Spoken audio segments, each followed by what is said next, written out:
Okay, this is going to be the video for the non-calculated part of SAT Practice 8 on Khan Academy. So I just want to first show you how to get there, if you don't know. So we're going to type in Khan Academy. Or Khan Academy. You should be able to sign in using your Google account for Dearborn. You want to go to Courses here in the upper left, and you want to click SAT. Okay, and then we want to go to full tests, right? And then you can try them here, but you have to go through the reading and writing. But if you want a PDF version, right down here, it says download the PDF version, so you can click on that. All right, and then today we're going to look at the non-calculator, in this video we're going to look at the non-calculator math for SAT number 8. So we're just going to scroll down to the non-calculator questions here for math. Okay.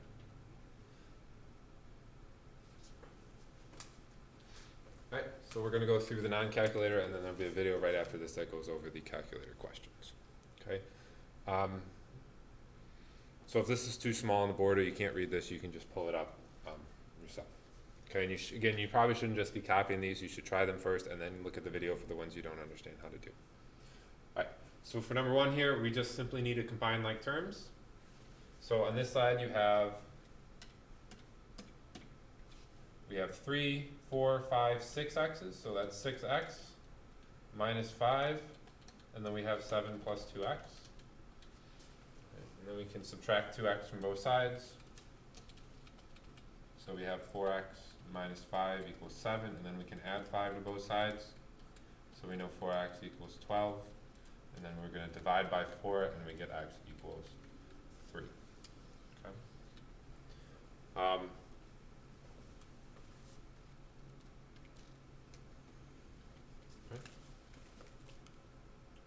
Right, number 2 here, on the other side, might have to zoom out a little.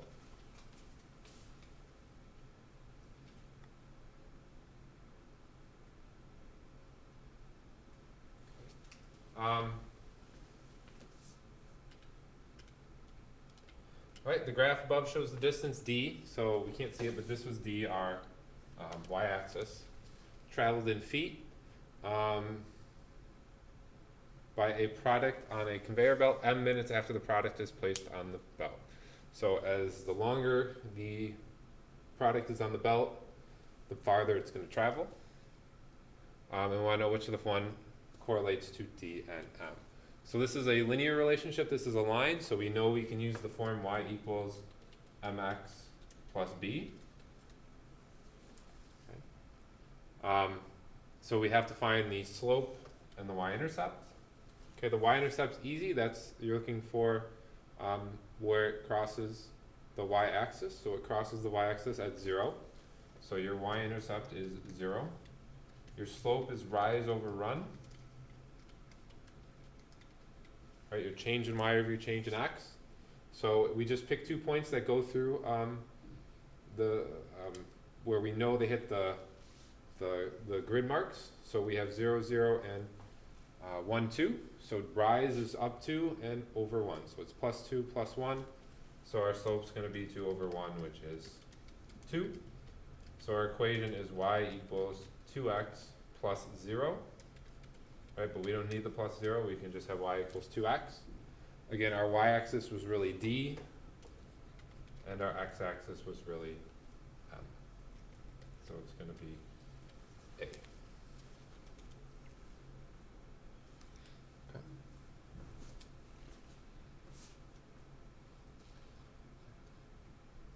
Number 3, the formula below is often used by project managers to compute E, the estimated time to complete a job, where O is the shortest completion time, P is the longest completion time, and M is the most likely completion time. Okay. We want to know which of the following gives P in terms of E, O, and M. So basically we want to take this equation and we want to solve for P. So all these are P equals, so we want to put this into P equals. So let's try that. So we have E equals O plus 4M plus P over 6. First thing we want to do is get 6 out of the denominator. So right now we're dividing by 6, so we have to do the inverse operation, which means we have to multiply both sides by 6. Right? So these cancel, and you get 6e equals O plus 4m plus p. Our goal is to get p by itself, so we need to get rid of the O and the 4m. Right now we're adding, so again we need to do the inverse. We need to subtract. So we need to subtract O, and we need to subtract m from both sides. Right? Or 4m, I'm sorry. We need to subtract O, and we need to subtract 4m from both sides. So here we're going to get 6e minus O minus 4m, and that's going to equal p. Okay, so p is going to equal 6e minus O minus 4m. All we're doing is rearranging the equation, so instead of e equals, we're going to have p equals. So that one should be A.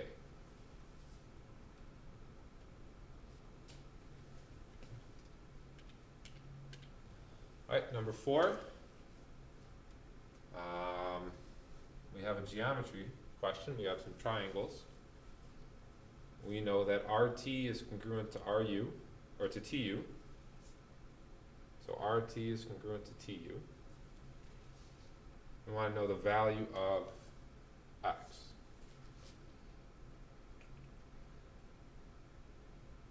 Some of these I might have to think a little bit about because I was not prepared to be doing this. We'll see how good I actually am at math here. So RT is equal to TU. So that's an isosceles triangle. Right? If RT is congruent to TU, equal to TU, those are congruent. So we have an isosceles triangle. So we've done this. We can find those. We do 180 minus 114. Okay, it's going to give us 66. And then we know that these two angles are the base angles, so they're congruent. So it's going to have to be, they have to add up to 66 and they have to be equal. So we're going to divide this by 2 and it's going to be 33 and 33. Okay. We're looking for X, so we got to find this angle here. We know that these form a linear pair. So we know 180 minus 114, again, is going to be 66.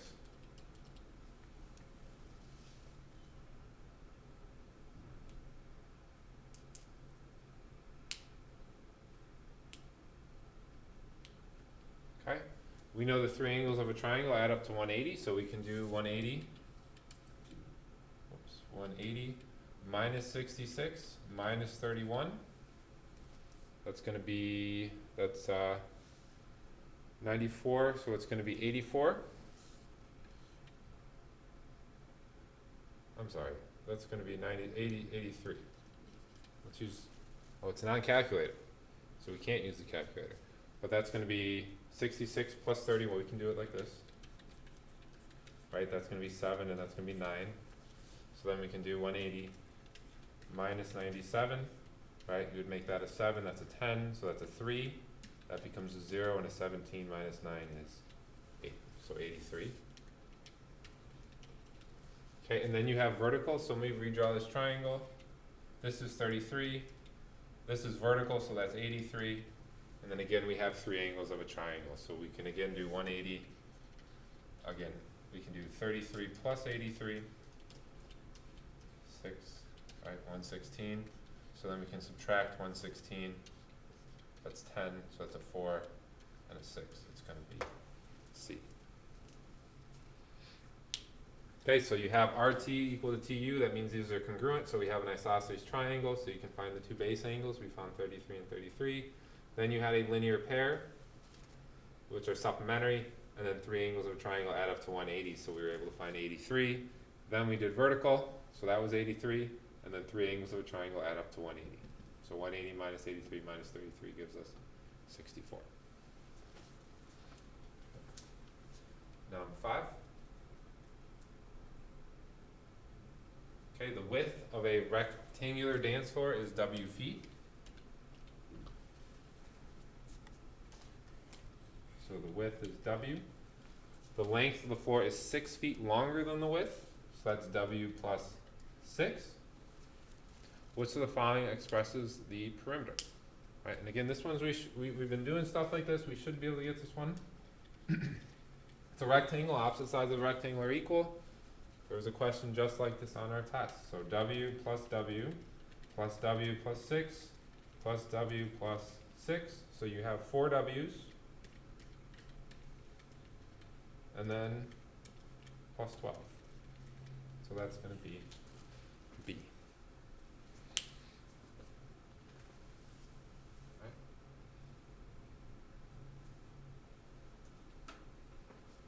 Okay. Number 6. Which of the following consists of the y-coordinates of all the points that satisfy the system of inequalities?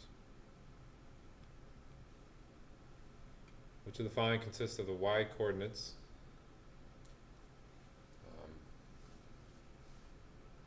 Okay, well, we know that y has to be greater than 2x minus 1. We also know, so if you have 2x is greater than 5, you can divide by 2 on both sides. You know x has to be greater than 5 halves.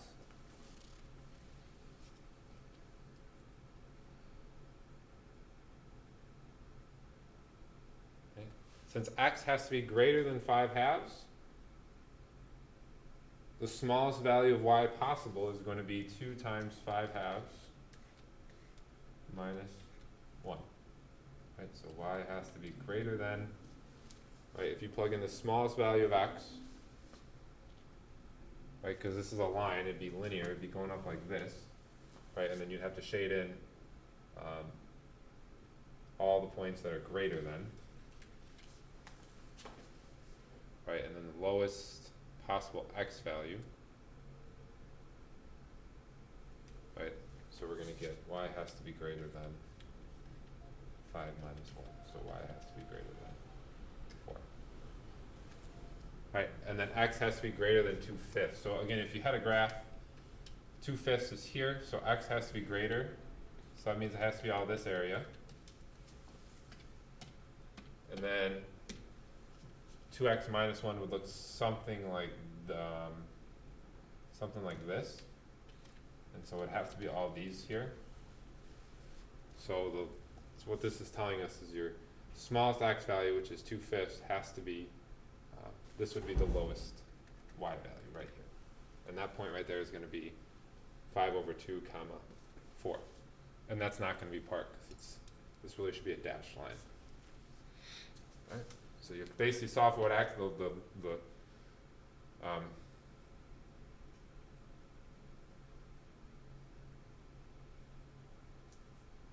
consists of the y-coordinates. Yeah, x has to be greater than, I'm sorry. I, was not prepared to be doing this, so if my explanations are poor, if I get one wrong. It's not wrong, I printed the answer sheet, so I know it's right, but I want to try to be thorough in my explanations, and I'm not really prepared fully. So we want to know the solution set. So basically we need to solve for x.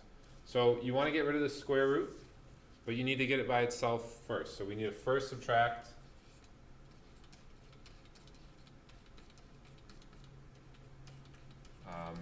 4 from both sides. So if we subtract 4 from both sides, we get the square root of 2x plus 6 equals x minus 1. Okay, we can now square both sides. Okay, that's the inverse of a square is the inverse of a square root. So that now cancels out our square root, so we get 2x plus 6. And that's going to equal, again, this is x minus 1 times x minus 1. So you have to FOIL it out. X times x is x squared, x squared minus x plus 1. So you really have x squared minus 2x plus 1. We then have a quadratic because we have an x squared, so you need to get everything on one side. So we're going to subtract 2x and 6 from both sides.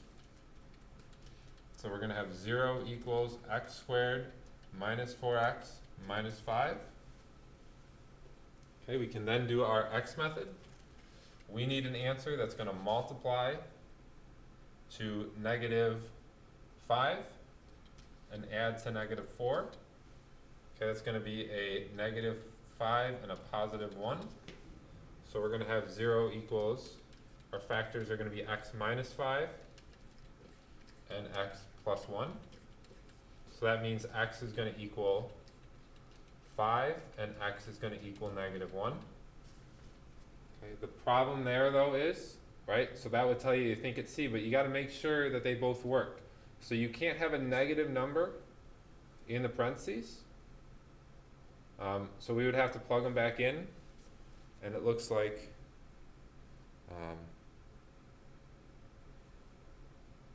negative 1 should give us, let's see, so let's plug them back in. So 5 times 2 is going to be 10 plus 6 is 16. The square root of 16 is 4. So 4 plus 4 should equal 5 plus 3. So that's good. 5 is good. Okay, negative 1. You plug in a negative 1. 2 times negative 1 is negative 2. Negative 2 plus 6 is 4. So the square root of 4 is 2 plus 4. Okay, and then negative 1 plus 3 is going to give us a 2. And we know that those are not equal, so it's just going to be answer choice B. So whenever you have a square root, because remember when you square something, right, when you take the, like if you have x squared equals 16, and you take the square root, x is going to be plus or minus 4, we're not sure which one. And so whenever you have a square root, you need to plug your answers back in and make sure they work. In this case, the 5 works, the negative 1 does not. It's not going to give you 2 equal pieces.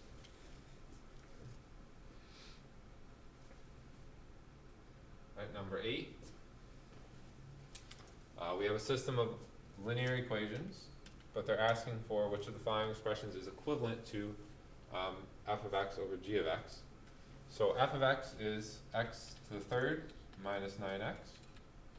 G of x is x squared minus 2x minus 3.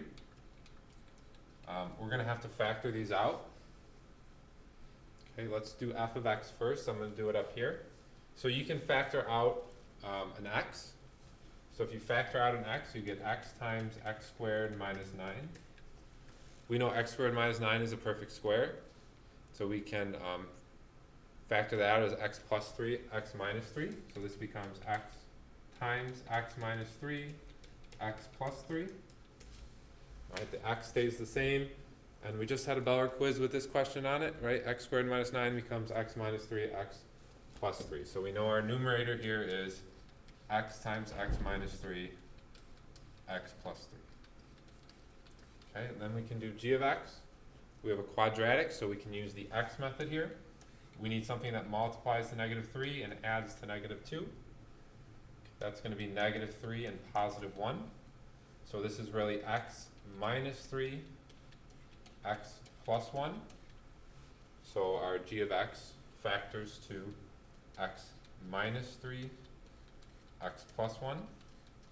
So we can cancel out those x minus 3's, and we're left with x times x plus 3 over x plus 1. Okay, and that is answer choice D. Let me check the answer sheet just to make sure. Yep, it's D, so we're good. Number 9, in the xy plane,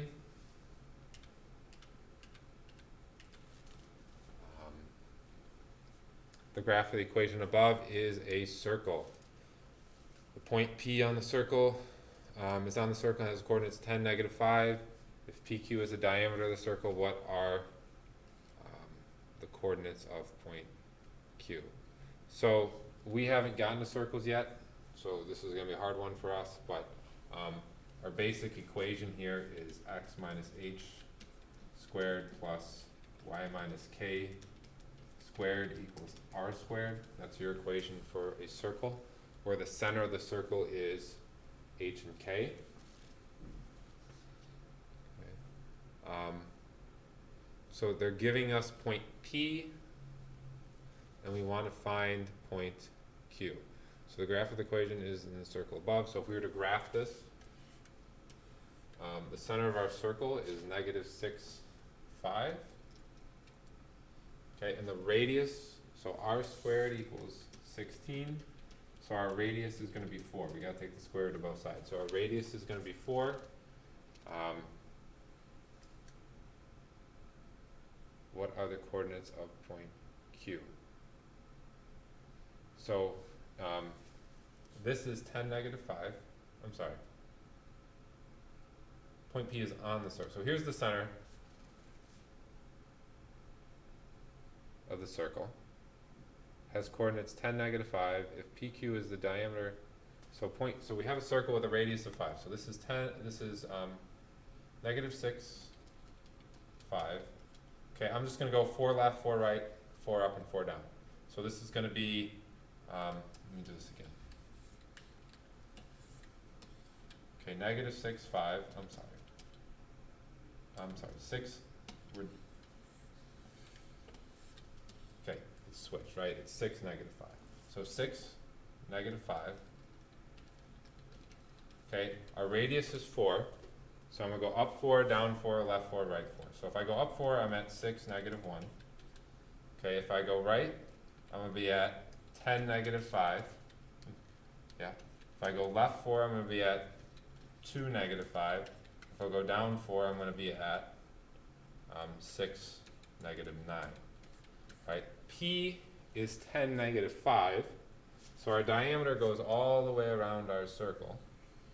Right? The diameter goes across. So if we went 4 to the right, we need to go 4 to the left. It's going to be 2, negative 5, which is going to be answer choice A. Okay. So that's a hard one because we haven't done circles yet. But you have the center. You have 1 point on the circle. So it's going to go, if you're 4 to the right, because that's your radius, then you got to go 4 to the left to get the other point on the circle.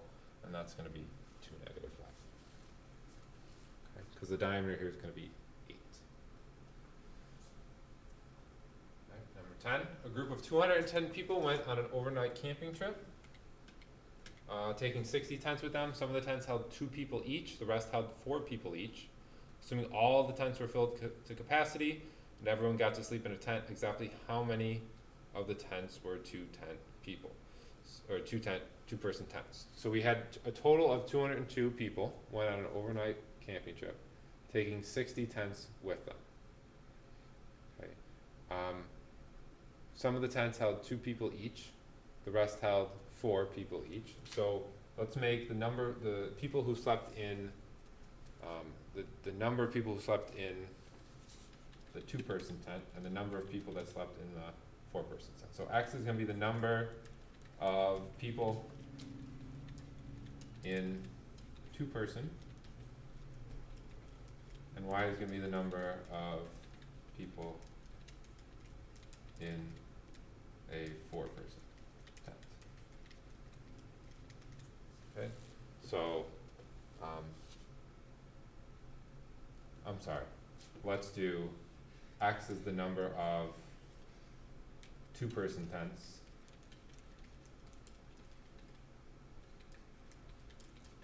and Y is the number of 4-person tents. Okay, so we need to set up 2 equations here.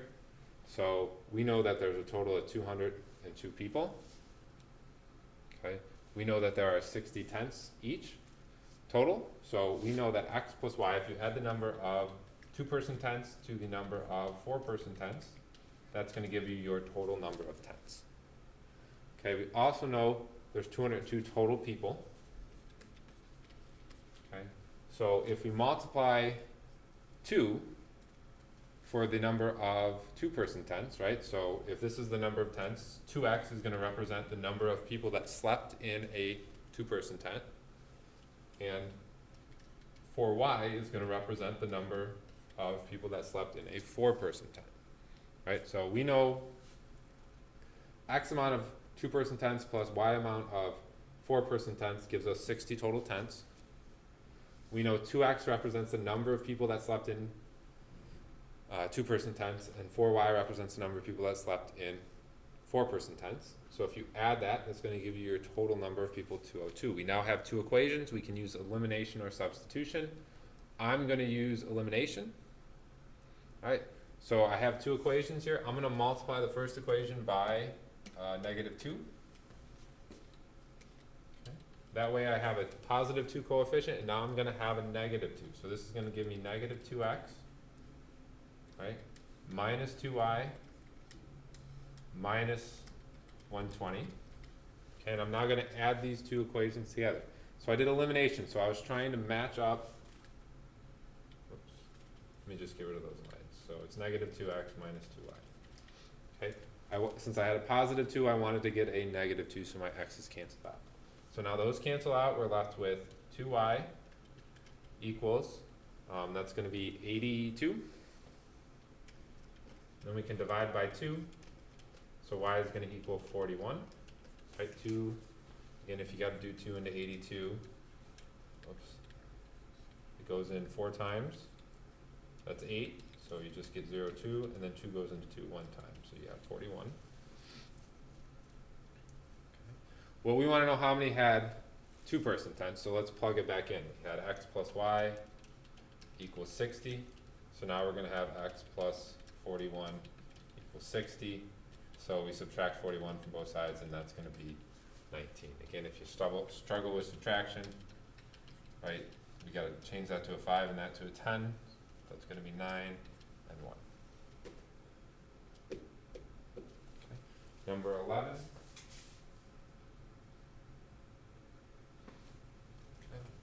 Okay. Which of the following?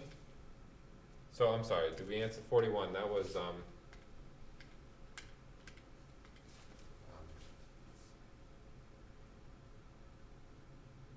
19 was choice C, was the number of 2% tense. Okay. Yep. All right. Which of the following could represent the equation above? Well, we have 3 x-intercepts. Okay, our x-intercepts are okay, at x equals negative 3, 0, and 2. So which one? This gives us 0, 2, and negative 3.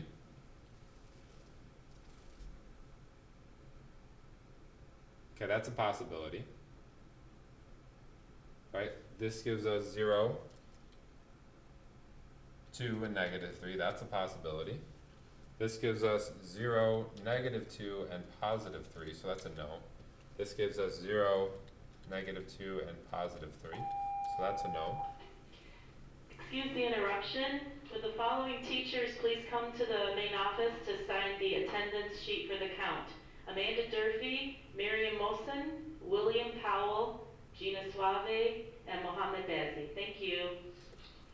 Okay, so we're choosing between A and B here.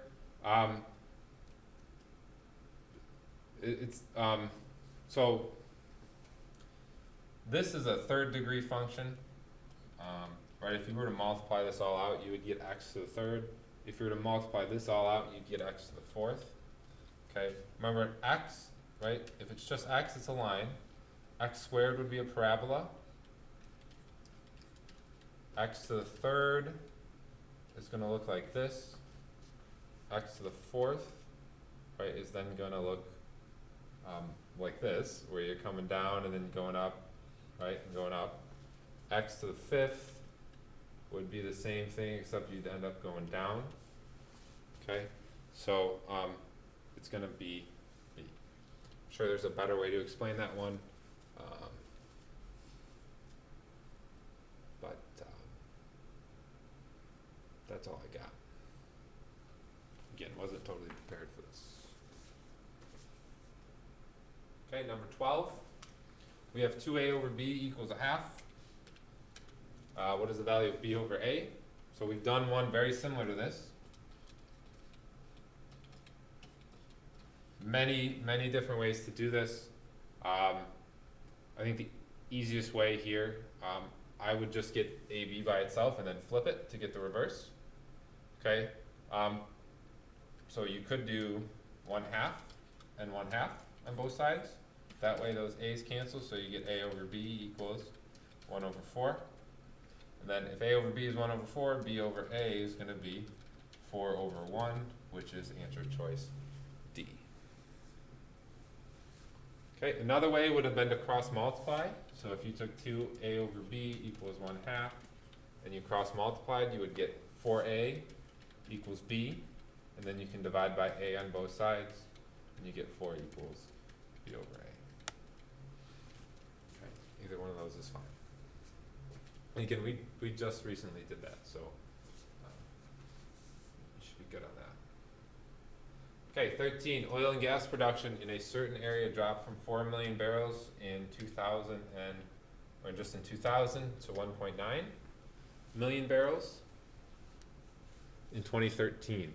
Assuming that the oil and gas production decreased at a constant rate, which of the following linear function f best models the production?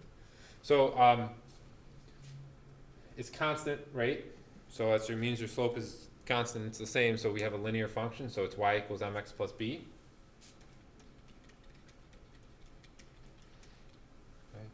Okay. So we want which of the following linear functions best models the production in millions of barrels t years after 2000. Okay. So your initial amount of millions of barrels here is 4 million barrels, so our y-intercept is going to be 4. We need to find our slope. Okay, our slope is rise over run, right, or change in y over change in x. Right, we can think of it as change in y over change in x, or we can think of it as rise over run. Okay. So in this case, the years here, right, is going to represent. So we're going from. So let's do this, right? So change in y over change in x, right? That's going to be y2 minus y1 over x2 minus x1. Okay, our t is our x value, so that's our years, so that's your change in x. Right. So we need a slope here, so we're going to go from 2000 to 2013. So our x values, the ones that are going to be on the bottom here, is going to be 2013, right, minus 2000, or the years after, right, which is just going to be 13 minus 0. And then our millions of barrels, so right, it's in millions of barrels, so we have 4 million barrels to 1.9, right, so it's going to be, right, we use 13 minus 0, so we're going to use 1.9 minus 4. Okay, 4 minus 1.9, that's going to be 2.1, negative 2.1 over 13. So based on what we have, we're going to have y equals negative 2.1 over 13 plus 4. Okay, but they have 130 in their denominator, so we're going to have to multiply by 10 over 10. So this is going to give us negative 21 over 130 plus 4. Okay. Which is going to be choice C.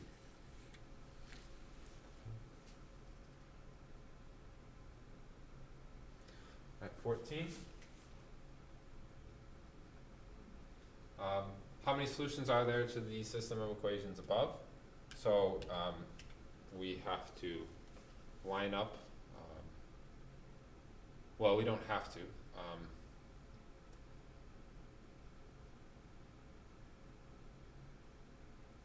Yeah, let's line them up.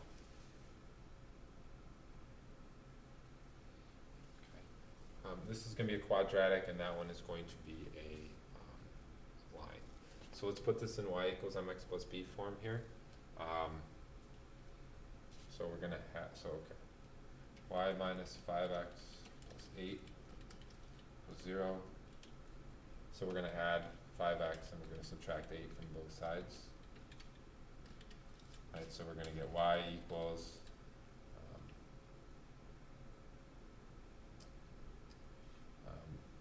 5x minus 8. So if I have a little graph over here, I'm gonna go down to -8, and I have a slope, so it's gonna look something like this.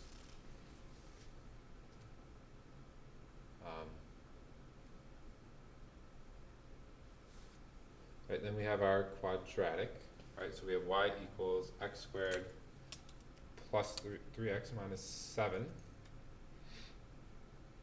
right?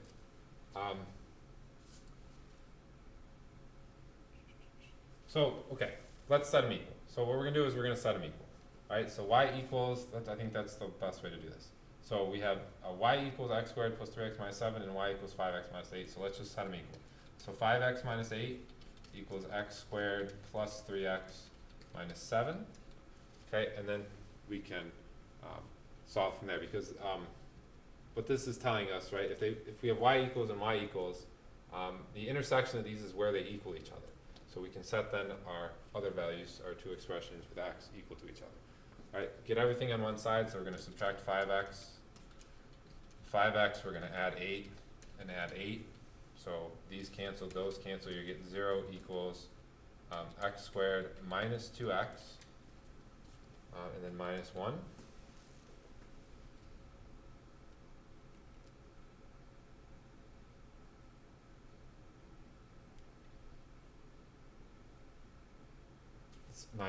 I'm sorry, it's, no, that's good, 5x minus 8, okay, minus 2x plus 1, I'm sorry. So then we have x, right, it's going to be a perfect, x minus 1, right, so you use your x method, right, you need something that multiplies the 1, adds to -2, it's going to be -1 and -1.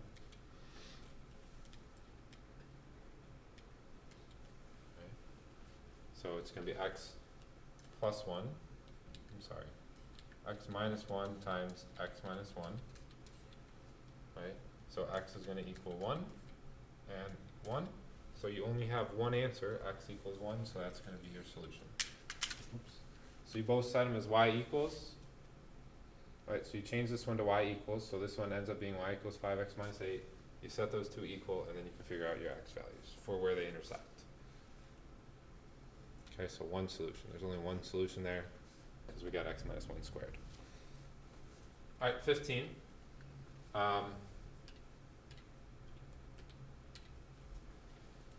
The functions g and h are defined above. What is the value of h of 0? Okay, so h of 0 is going to equal 1 minus g of x. We're plugging in, okay. So h of x equals 1 minus g of x. We know g of x equals 2x minus 1, so you can do h of x equals 1 minus 2x minus 1.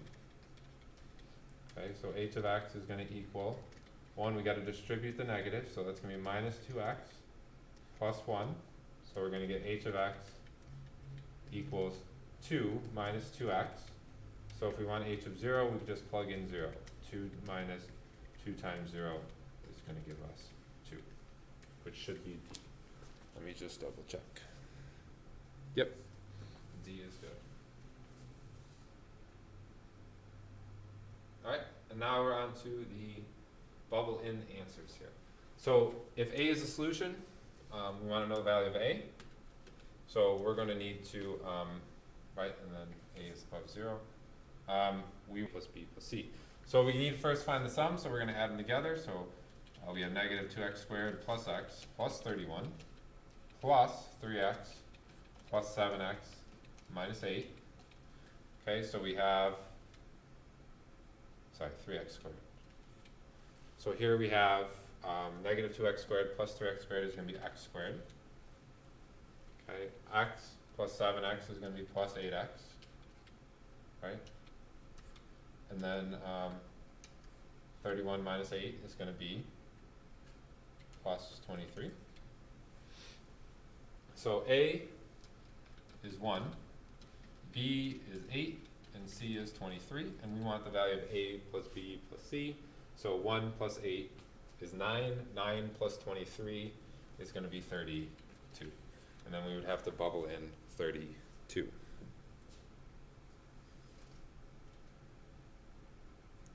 Yep, that's good. What did we get for we got, it says 3. Did we get 3 for that? What did I do? Sorry, 16. Let's go back to 16.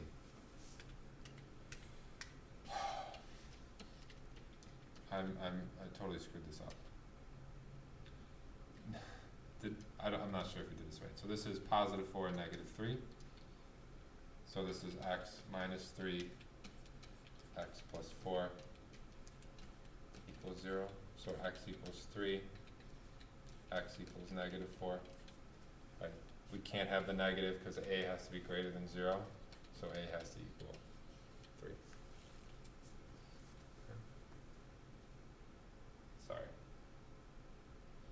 So that one was 3. Okay, and then 17 down here should have been 32, which is what we got. Okay.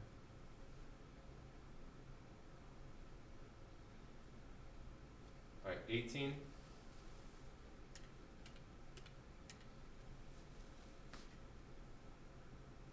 All right, we want to know which one, if xy satisfies the equation above, what is the value of y?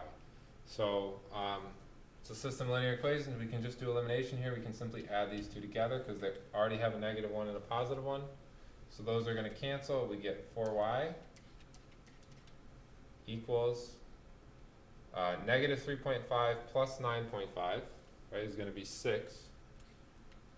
Okay, and then you divide by 4, you're going to get y equals 6 over 4, which also equals 3 over 2, or 1.5. Okay, when you put that in the answer sheet, again, you got a bubble in the answers, but you can do either one of these. Okay, but you still got a bubble in it. Okay, either one of those will work. 1.5 or 3 halves. Okay. 19. Okay, a startup company opened with 8 employees. I feel a lot of stress not to make mistakes, and now I've lost my composure because of number 16 here.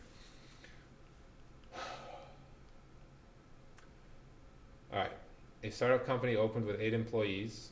The company's growth plan assumes that 2 new employees will be hired each quarter or every 3 months for the first 5 years. If an equation is written in the form y equals ax plus b that represents the number of employees y employed by the company x quarters after the company opened, what is the value of b? Okay, so they're looking for the y-intercept. The y-intercept is really your starting point. So right from the beginning, it says a startup company opened with 8 employees. So b is going to be 8. The company's growth plan assumed that 2 new employees will be hired each quarter for the first 5 years. Okay, and it's in quarters, so our slope here is 2. So y is going to equal 2x plus 8.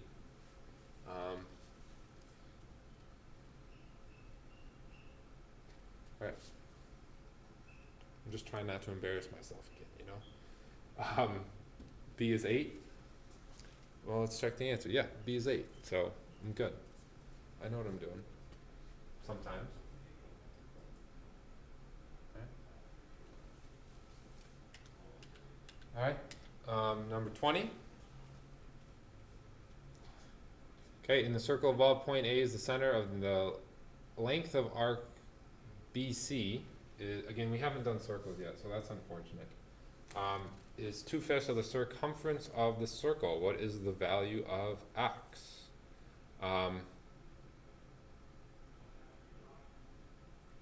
So it's 360 degrees around.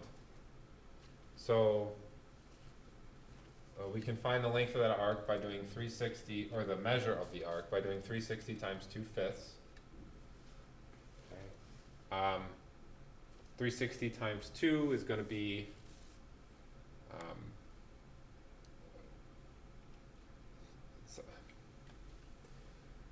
I'm not recovered yet. 360 times 2 is going to be 720, and then we have to do 5 divided by 720. So 5 goes into 72, that's 14 times. No, 5 goes into 7, we'll just do that. 5 goes into 7 once. Alright, that means you have 22. 5 goes into 22 4 times, so that's 20. And then it goes into 20, so it's 144. And we know the measure of an arc is going to be equal to the measure of the central angle. I know that's an unfortunate one for you guys because we have not gotten to circles yet. So that is the non-calculated part. I would have gotten 19 out of 20 because of a stupid mistake there. But I might have had time, right? If I had extra time, I could have gone back and checked my answers and maybe had a chance to correct it. You shouldn't just put your head down after the test. You should go back and use up all the time that they're going to give you so you don't make silly mistakes like I did. All right. And again, you have 25 minutes for this section. This video took 45 minutes, but that's again because we're explaining. Some of them I had to think about a little bit, but most of them, you know, if you know what you're doing, you should save time on the ones you know what you're doing so you have the extra time to do the ones where you have to think about them for a little bit. Okay.